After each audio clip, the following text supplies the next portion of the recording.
Gentlemen, I am Colonel Hall, Director of Warning and Threat Assessments, Office of the Assistant Chief of Staff, Intelligence. In this air intelligence presentation, we have traced the development of the Soviet ballistic missile threat to the United States from its inception just after the close of World War II through the period ending 1 January 1960. We do not believe that the Soviet rulers imagine they can achieve decisive military superiority over the United States through the exploitation of a single weapon system such as the ICBM. However, we do believe they hope to exploit its capabilities as an integral part of a mixed offensive force, which together with other offensive and defensive systems will enable them to achieve decisive military superiority over the United States at the earliest practicable date. It is with this thought in mind that we have analyzed the development of the ICBM and the nature and dimensions of the threat it poses during the period 1960 to 1970. Your briefing officer is Lieutenant Colonel Joel Parks of my staff. Gentlemen, this air intelligence briefing is secret. This presentation will highlight some significant aspects of the development of the Soviet ICBM threat to the United States. To arrive at the firmest possible estimate of Soviet ICBM capabilities, we've analyzed the Soviet guided missile test program in great depth. Specifically, we've analyzed development of missile test ranges and associated research activities at Kapustin Yar, where missiles up to 1,100 nautical miles are fired, and Tyura-Tam, where ICBMs and space vehicles are launched. By 1 January 1960, some 21 ICBMs had been fired from Tyura-Tam, impacting on the Kamchatka Peninsula and on some occasions the Pacific Ocean. But these do not represent all Soviet ICBM research and development testing, since their test program has been conducted continuously and energetically since 1947 at Kapustin Yar. The Ballistic Missile Division of ARDC has helped investigate those firings believed to have been related to ICBM development. The Kapustin Yar test range extends easterly from the Stalingrad area toward Lake Balkash. The rangehead is some 15 to 25 nautical miles east of the village of Kapustin Yar. Impact zones are at various distances, the furthest being about 1,100 nautical miles. Each zone is heavily instrumented with optical and electronic gear. Prior to the 1955 installation of the FPS-17 long-range radar at Diyarbakir, Turkey, and new ELINT intercept gear to record telemetry, we relied on sources of a lower technical reliability to provide information about the Soviet guided missile program. During 1958, coverage of the long-range radar was extended from 1,000 to 2,000 nautical miles, with several beams added to increase intercept possibilities. Generally, all firings at Kapustin Yar beyond the 600 nautical mile range can be picked up by our long-range radar. Another radar, operational since February 1959, has been constructed on Shimia Island in the Aleutians to detect Soviet ICBM firings. All Soviet ICBM and space shots since then have been detected, except one probable ICBM firing on 9 June 1959, when equipment was inoperative due to maintenance. Total firings at Kapustin Yar until 1 January 1960 are estimated at several hundred. This indicates a continuously progressive R&D program has been energetically carried on by the Soviets for 10 years or more. Evidence indicates that this has provided the Soviets with operational weapons of 200 nautical miles and less, 350, 700, and 1,100 nautical miles. Kapustin Yar has always been the workhorse range for Soviet ballistic missile development. Therefore, it must have been used for component testing and development for the ICBM before activation of the ICBM Space Missile Test Range at Tyura-Tam. Geographic limitations of the Kapustin Yar range limit firings to about 1,200 nautical miles. These facts indicate that the Soviets would be forced to activate an ICBM test range, but its actual existence was not known until early 1957, when the range hit in the Tyura-Tam area was discovered and the impact zone was generally located in the area of the Kamchatka Peninsula. Good eland coverage of the Tayuratam Range terminal was not effective until late 1957.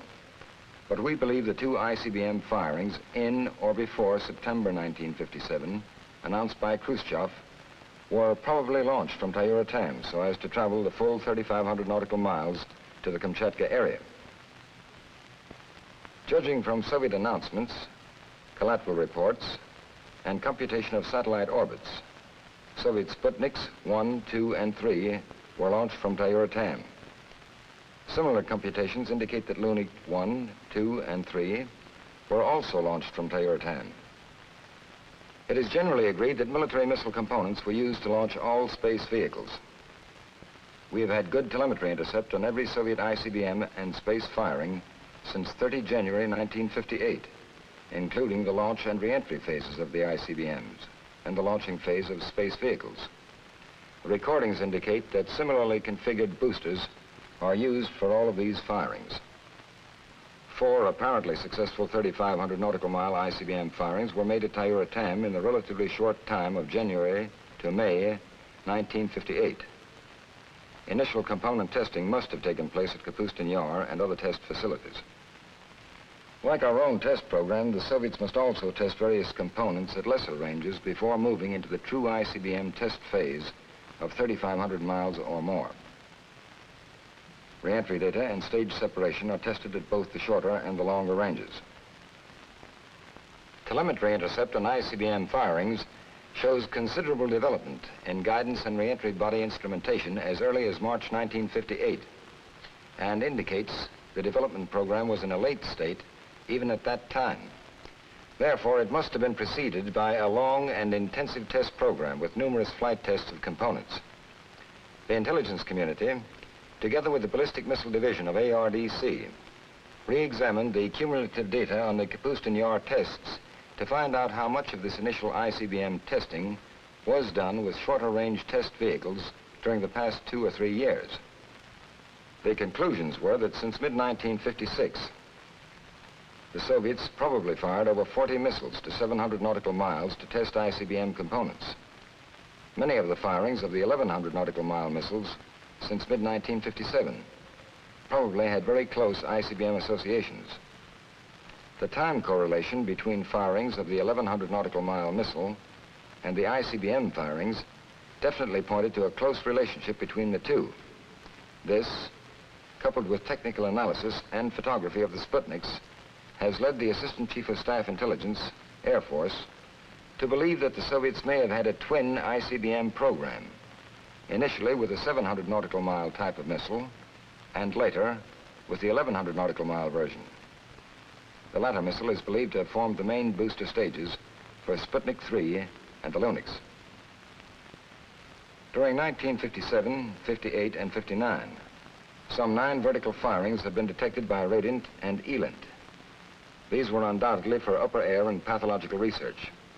On at least 2 firings, nose cone separation tests were positively identified. Telemetry readout has confirmed Soviet statements that live animals have been ejected during some of these firings. These tests paved the way for the ESV program and included testing of equipment to permit recovery of components from high altitudes. This evidence of considerable R&D on their ICBM ESV program at Kapustin Yar substantiates belief that Soviet ICBM development has been energetically pursued for years and has now reached a highly advanced stage.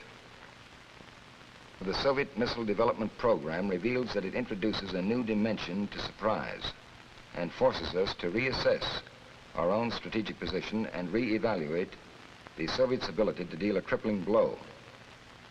Most vital in this regard are their intercontinental and submarine-launched missiles, since they can be brought to bear directly against the continental United States. Rapid development of ballistic missile and nuclear technology places at the disposal of the Soviet hierarchy a new order of destructive capability. The ICBM nuclear warhead system is beyond anything in our previous experience because the speed with which the enemy can damage us is increasing and chances of detecting his impending moves are decreasing.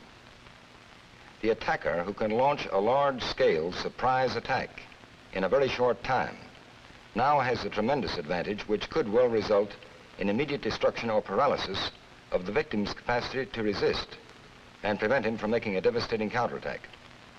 It could contribute heavily to the achievement of decisive military superiority.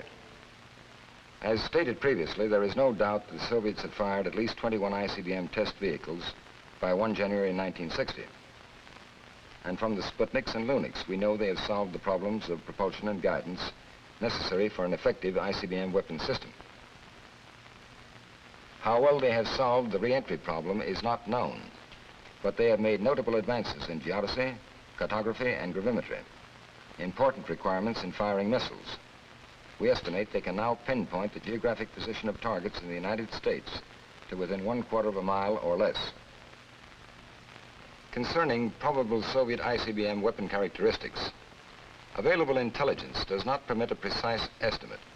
However, knowledge of the Soviet development program, coupled with U.S. research and development in the ballistic missile field, leads to the conclusion that the first-generation Soviet ICBMs probably have these characteristics: partial or parallel configuration based primarily on telemetry analysis, a speed of Mach 25, necessary for a 5,500-mile ballistic trajectory and in fact observed by radiant intercepts.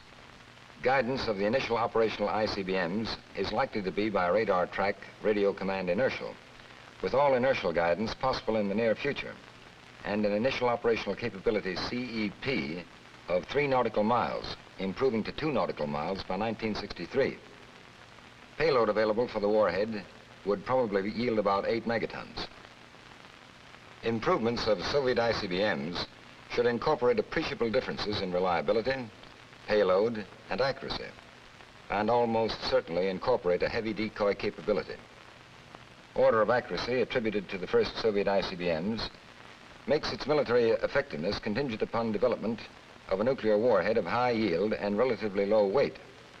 Early achievement of a warhead weight-yield relationship compatible with the expected missile accuracy is now indicated. Regarding nuclear material, we know that the Soviets have an extensive research and production program. At the present estimated rate of expansion, we believe that by mid-1961, the Soviets are likely to have enough nuclear warheads to meet the requirements of their available weapon systems. It is probable that first-generation Soviet ICBMs will be launched from comparatively simple fixed bases. We believe, however, that the ICBM will have some mobility and will be rail-supported. Fixed installations may include, as a minimum, relatively simple launch pads, checkout and control facilities, and possibly guidance equipment. The Soviets are considered to have the capability to harden their operational ICBM bases. It is estimated, however, that initially all Soviet ICBM bases will be soft. In the period 1962 and after, it is possible that some of the bases will be hardened to withstand overpressures as great as 100 psi. We estimate all Soviet ICBM bases will be inside the USSR. Bases will probably be on or near rail lines. It is likely that they will be located near air bases and major industrial or military installations. Other factors probably influencing the location of missile bases include security, proximity to industrial support, climate, physiography, and booster impact requirements. Distance to target is a primary consideration, but not a limiting factor, due to the probable range of the Soviet ICBM. In general, it appears that the Urals, the area along the Trans-Siberian Railroad, and the region served by the Kotlas-Vorkuta rail line in northwestern USSR are especially well suited for ICBM deployment. However, ICBM launch sites certainly can be located elsewhere in the Soviet Union.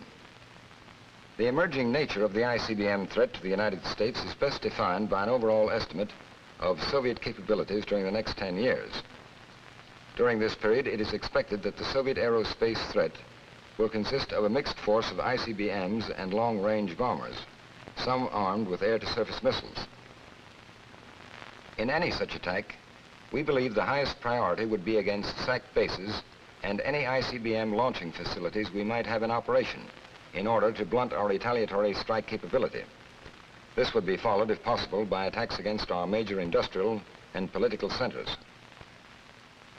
The operational inventory of ICBMs is estimated to be 50 in mid-1960 and 250 in mid-1961. Of these, it is expected that about 22 could reach U.S. target areas in an initial strike in 1960, and about 125 in 1961. The CEPs are estimated to be 3 nautical miles, and the warhead yield could be as high as 8 to 10 megatons. Of the total strategic bomber tanker force of 1,250 aircraft, it is expected that excluding those kills from enemy action, some 500 to 600 bombers should be able to reach U.S. territory.